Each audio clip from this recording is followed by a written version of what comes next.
The naturalization process may be lengthy and somewhat expensive, but overall it's fairly simple. However, many applicants make some common yet preventable mistakes. They can be expensive mistakes, or they can be mistakes that can slow down the process. Even worse, some mistakes can ruin someone's chances of ever becoming a U.S. citizen. Meredith Brown is an immigration defense attorney who some applicants call on after they've made mistakes, and they almost always have to pay a price for their errors.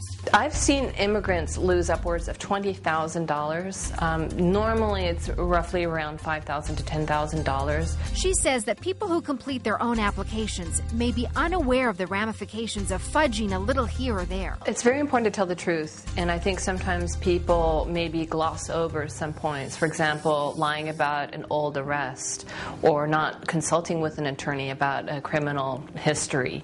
That's very important because at the time of the interview, the immigration officer will be asking questions under penalty of perjury. And so one can be creating another crime in essence if they don't answer the questions correctly or if they don't completely fill out the forms. In fact, the incorrect or missing information on the application could be trivial. So trivial that on its own, it could have no bearing on someone's eligibility. But government officials often conclude that even a little white lie is enough to disqualify some applicants based on one of the other requirements, that they be of good moral character. Another problem can be, for example, if a person has lived outside the United States for more than 6 months and they neglect to disclose that fact, or they under-exaggerate it, and it turns out that they have abandoned their legal permanent residency.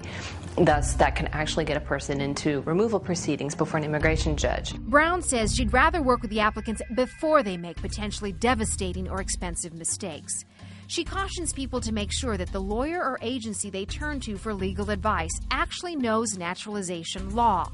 Some have the mistaken belief that, in the United States, a notary public knows the law. It's a big deal with the Latino community because in Latin America, a notary public is somebody who is essentially a lawyer.